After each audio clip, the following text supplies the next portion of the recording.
यदीयावा गंगा विविध नय कल्लोल विमला बृहज् ज्ञानां भोभिर जगति जनतां या स्नपयति इदानीमपेशा बुद्ध जन मरालय परिचिता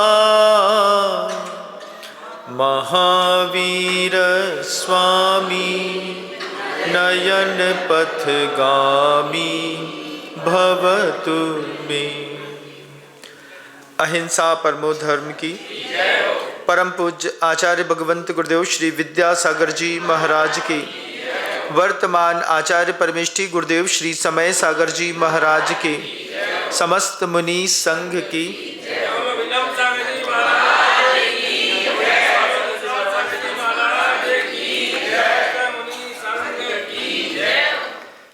आज आदिनाथ जी भगवान जी का निर्वाण कल्याणक महोत्सव है। आदिनाथ जी भगवान जी के लिए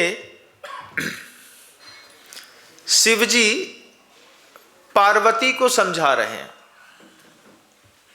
कहाँ समझा रहे हैं?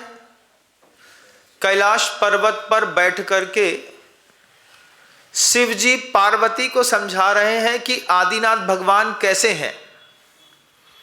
हम तो जैन कुल में होकर के आदिनाथ जी भगवान की महिमा गा रहे हैं, लेकिन जब आप अपराजित वास्तु शिल्प शास्त्र शिव पार्वती संवाद को वैष्णव सनातन संप्रदाय में पढ़ेंगे कभी, जिसमें स्वर विज्ञान जबरदस्त है, वास्तु विज्ञान जबरदस्त है। पार्वती शिव से संवाद कर रही है। पार्वती शिव से कह रही है कि आपके बगल में बैठ करके भी अगर मेरे ज्ञान चक्षु ना खुले तो मेरे कितने तीव्र कर्म का उदय है। तब शिव जी पार्वती से कहते हैं कि ज्ञान चक्षु तो आदिनाथ भगवान खोलेंगे। शिव जी पार्वती से कहते हैं, पार्वती पूछती है कौन है आदिनाथ प्रभु? तो बोले जिनके पद्मासन समासीन श्याम मूर्तिर दिगंबरा यह जपेत पठेत नामना कोटि यज्ञ फलप्रदा। शिव जी पार्वती से कहते हैं कि एक यज्ञ करोड़ों यज्ञ करने पर जो फल मिलता है वह फल आदिनाथ भगवान जी का जाप करने पर और ध्यान करने पर मिलता है। तो पार्वती शिव जी से पूछती है कैसे दिखते हैं? तो जटाजूट धारी हैं, उनके मंडल से दक्षिणावर्त होते हुए बाल घूमते हुए और उनके कंधों तक आ रहे हैं।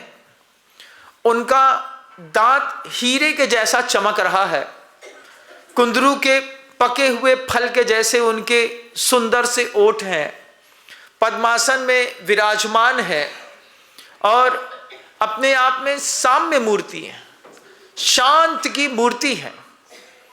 पार्वती शिव जी से पूछती है उनका ऐसा सौंदर्य है। तब शिव जी कहते हैं अभूतपूर्व सौंदर्य है।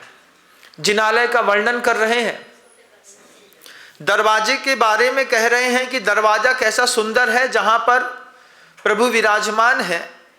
यह शिव पार्वती संवाद में पार्वती ने जब आदिनाथ जी भगवान जी की महिमा को जान लिया तो पार्वती स्वयं मुग्ध होकर के प्रभु के चरणों में बारंबार नमस्कार करती हैं।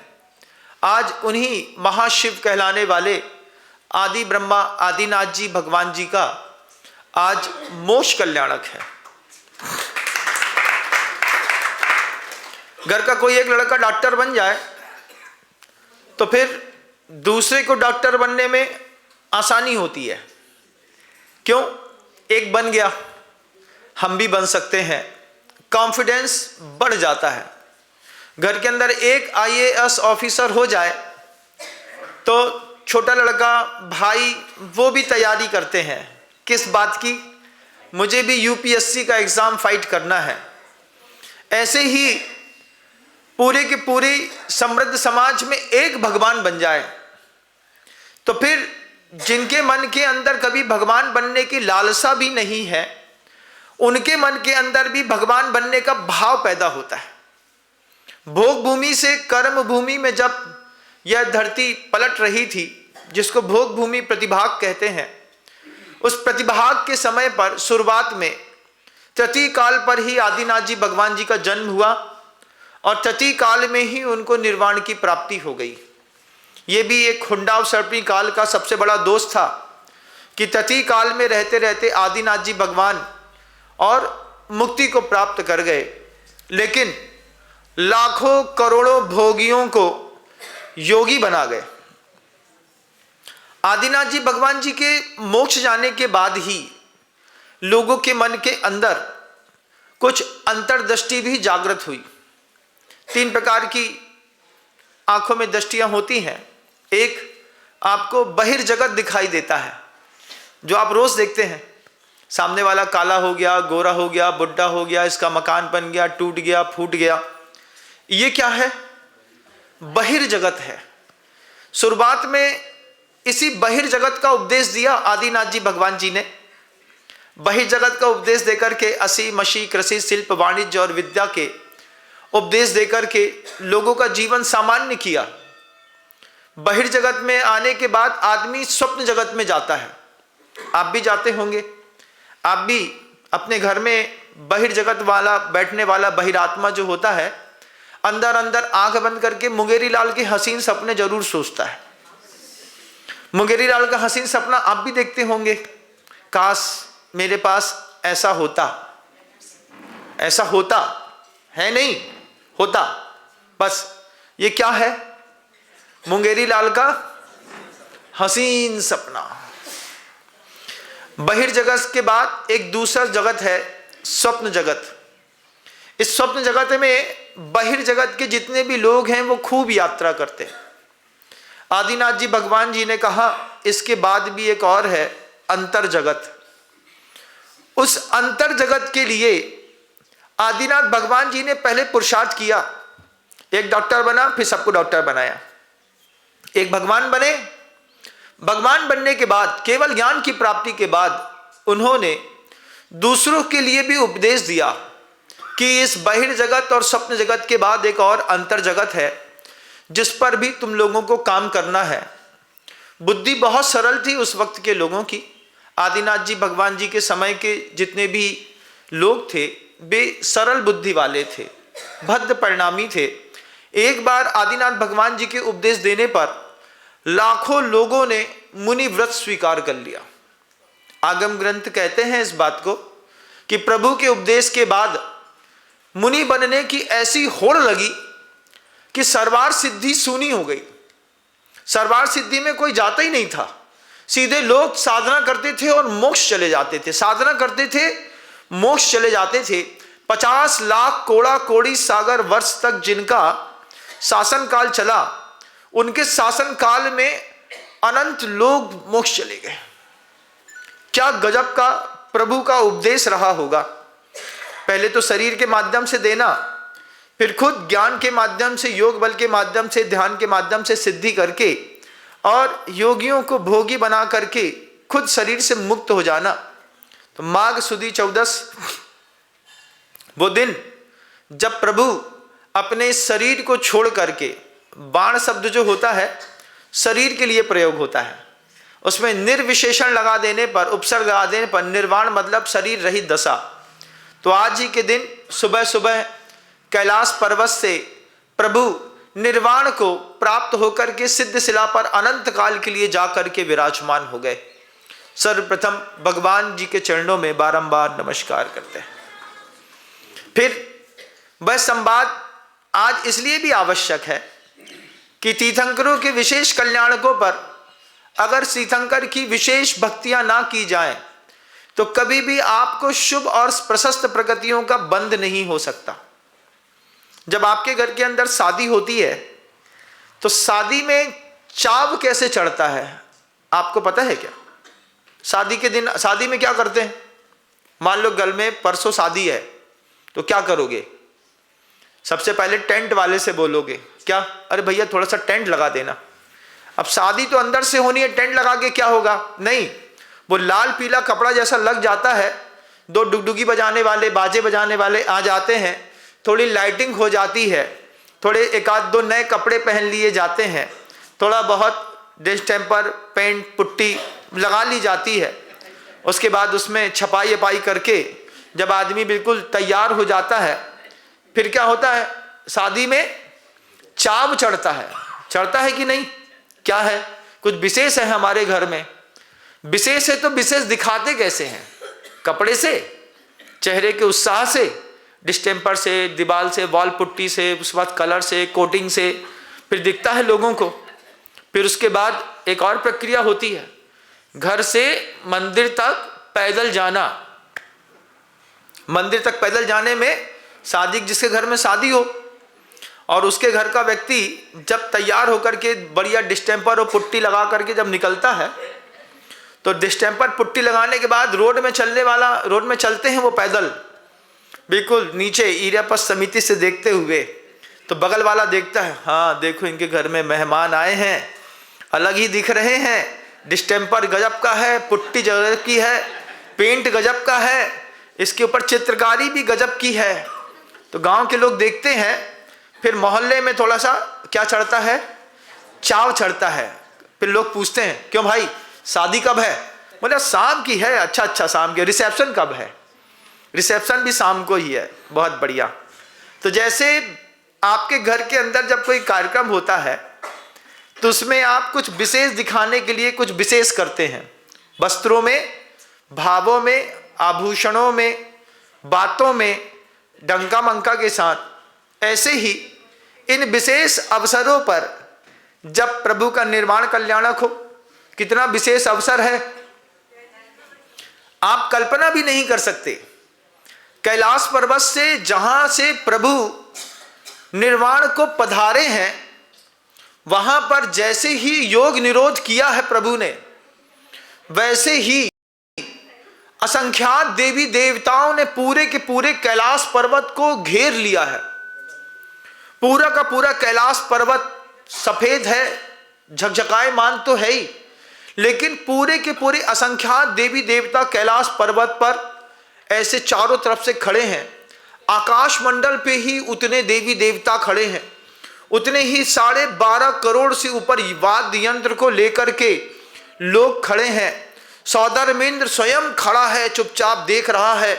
प्रभु ने समो शरण का त्याग करके योग निरोध के निमित्त से कैलाश पर्वत में, कहाँ इतनी ठंडी पर कैलाश पर्वत पर कहाँ माइनस टेम्परेचर होगा, है ना, वहां पर प्रभु जाकर के विराजमान हुए।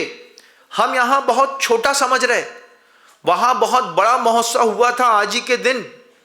उस महोत्सव में असंख्यात देवी देवता, रक्षक दल अलग है, किन्नर अलग है, किमपुरुष अलग है, महोरग अलग है, गंधर्व अलग है, यक्ष अलग हैं, राक्षस अलग हैं, ज्योतिष देव के अलग हैं, भवनत्रिक के देव अलग हैं। असंख्यात जितने भी स्वर्ग की पूरी नगरी नीचे उतर करके आ गई थी। जितनी प्रभावना जैन शासन की देवों ने करी, उतनी कभी मनुष्यों ने नहीं करी।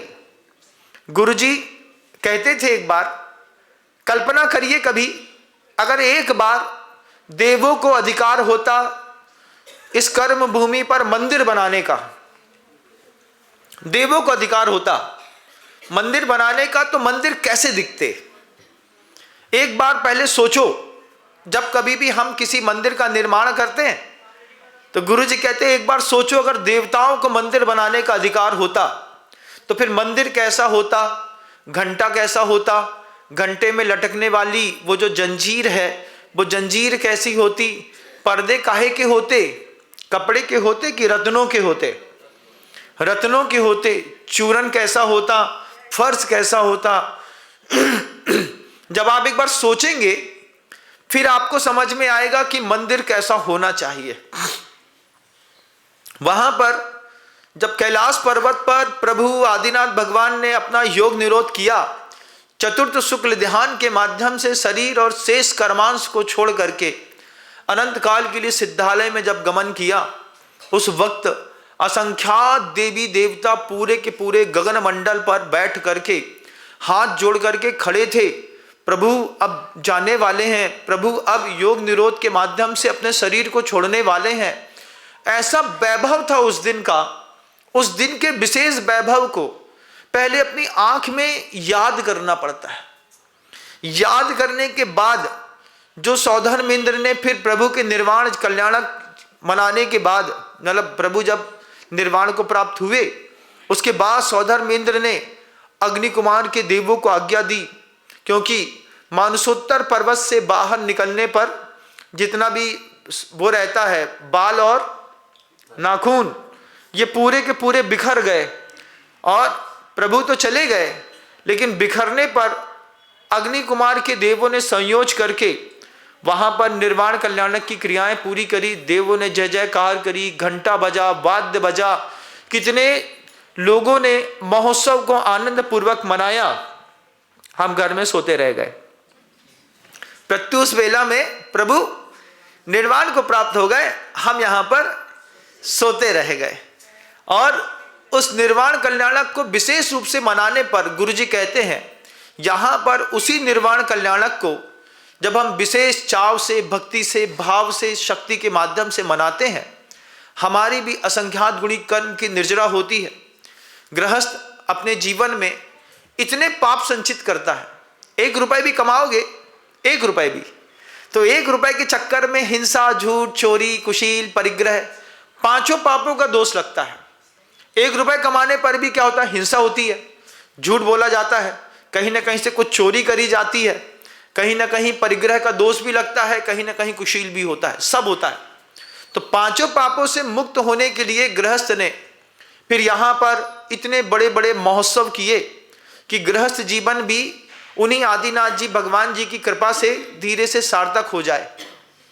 आचार्य जी ने जब कभी भी आदिनाथ जी भगवान जी का निर्वाण कल्याणक होता था, गुरुवर हमेशा कहते थे एक बार अंतर्दृष्टि में उन चीजों को भी देखिएगा जिन साधनों को लेकर के प्रभु ने निर्वाण प्राप्त किया। तो कौन से साधन थे?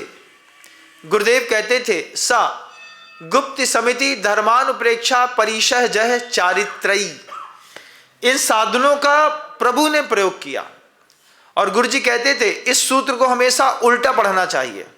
सबसे पहले क्या ग्रहण किया? चारित्र।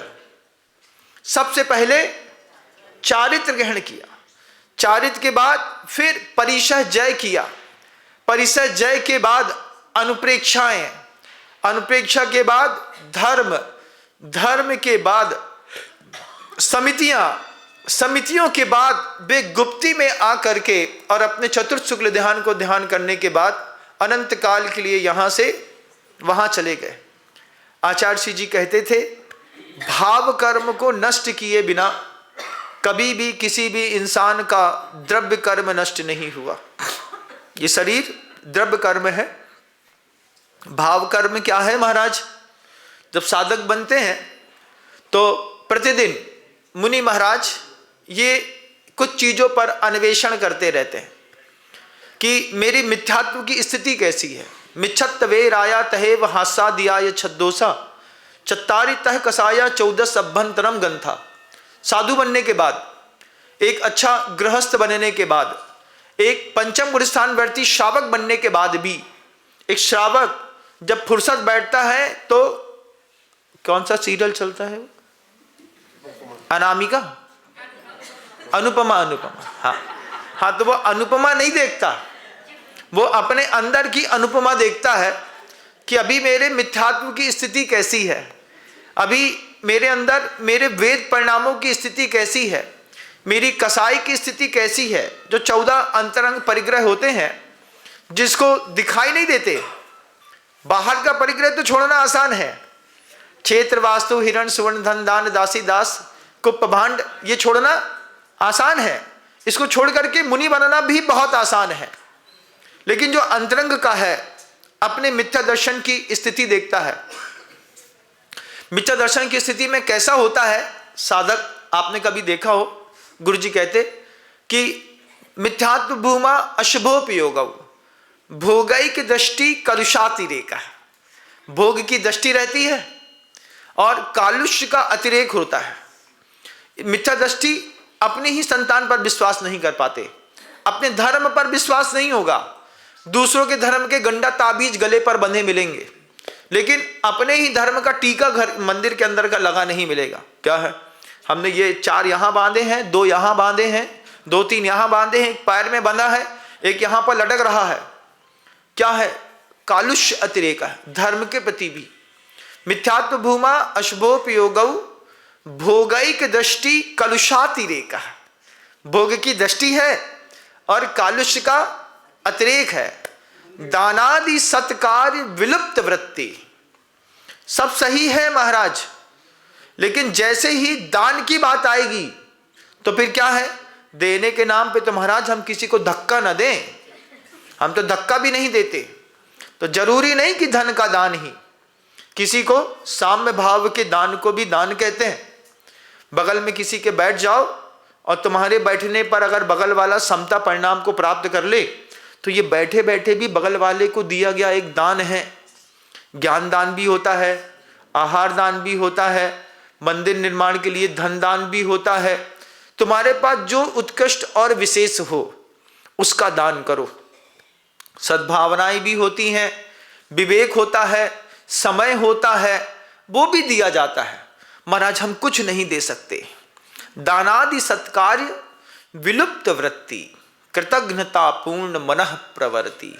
और मन की प्रवृत्ति कैसी है, जिसका खाएंगे उसी की थाली में जाने से पहले एक बार छेद जरूर कर देंगे। जब आप कभी भी आप देखिएगा रिसेप्शन में किसी के यहाँ जा कर के खाते हैं तो खाने के वक्त आपको फ्री की थाली में कैसी दृष्टि रहती है, और खा लो और खा लो और खा लो, और नहीं खा पाए तो उठा करके पूरा का पूरा फेंक दिया, होता है कि नहीं। कृतज्ञता पूर्ण मनः प्रवृत्ति। किसी भी अच्छी चीज में कृतज्ञता पूर्ण मनः प्रवृत्ति आपकी कर ही देते हैं। एक खाली बिल्डिंग मिल जाए आपको किसी और की, पड़ोसी की, और उससे बोले कि इसमें कुछ करके दिखाओ, तो बताओ क्या करके दिखाओगे? दुनिया भर के उद्यम हो जाएंगे। कृतज्ञता पूर्ण मनः प्रवृत्ति, ये मिथ्या दृष्टि का अपना एक ऐसा जीवन होता है। साधु बनने के बाद प्रभु ने भी अपने इस जीवन को मुक्त होने के लिए पुरुषार्थ किया। क्षायिक सम्यक तो प्रभु के पास पहले से ही था, लेकिन और भी चीजें थी, वेद थी, कसाई थी, योग बल थी। इन सब को शुद्ध करके भगवान ने पहले तो केवल ज्ञान की प्राप्ति करी।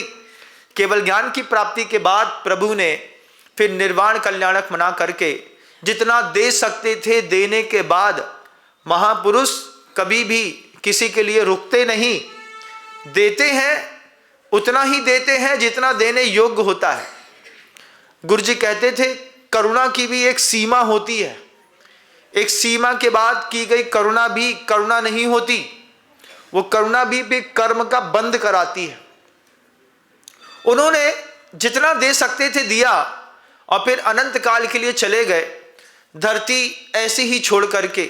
लेकिन जितने, एक डॉक्टर ने जितने लोगों को डॉक्टर बनाया, फिर उन्होंने औरों को डॉक्टर बनाया, फिर औरों को डॉक्टर बनाया। एक महामुनि बने, उन्होंने जिनको मुनि बनाया, उन्होंने प्रभु के उपदेश दिए, फिर मुनि बने, बनते रहे। परंपराएं निराबाध रूप से चलती रही आज तक। उनके बाद अजित नाथ जी भगवान जी, संभवनाथ जी, अभिनंदन नाथ जी भगवान जी से लेकर के वर्धमान स्वामी से लेकर के वही परंपरा, सोचिए जम्बू स्वामी, भद्रबाहु स्वामी, अपराजित स्वामी, गोवर्धन स्वामी, गौतम गर्धन स्वामी, सुधर्मा स्वामी, कितने स्वामियों से होकर के बहती बहती आज हमारे पास वे सब शब्द मौजूद हैं जो आदिनाथ जी भगवान जी के समय पर थे। शशास कृष्यादिशु कर्म सुप्रजा। इतना पुरुषार्थ करने के बाद मोक्ष कल्याणक को प्राप्त किया। आज उन्हीं प्रभु का मोक्ष कल्याणक दिवस हम सबके पुण्योदय से हम सबको मनाने का मौका मिला है। आप सबके बीच में भगवान है, भगवान के सामने विशेष भक्ति के लिए विशेष अवसर के साथ कुछ विशेष सामग्रियां भी हैं। आप लोगों को भी अपना अपना धर्म लाभ लेना है, क्योंकि बहिर्दृष्टि वाले स्वप्न दृष्टि में जी लेते हैं। बहिर्जगत स्वप्न जगत के बाद एक अंतर जगत है। उस अंतर जगत में जिनका भी दिया जला हो वे अपना यहाँ पर भी एक दिया जला सकते हैं। कुछ बुद्धे हुए दिए यहाँ पर भी रखे हैं। कुछ पुण्यानक परिवारों की यहाँ पर भी तलाश होगी। वे अपने सौभाग्य के साथ, जिनका भी त्याग का भाव हो, अपना त्याग करके और यहाँ पर धर्म लाभ ले सकते हैं। प्रभु जी के लिए निर्वाण कल्याण के लाडू अच्छे बनाए हैं, जिसने भी बनाए हैं उनको भी साधुवाद है, और आप सब उनको निर्वाण कल्याण को चढ़ाने का भी मौका प्राप्त कर सकते हैं। अहिंसा परमो धर्म की जय।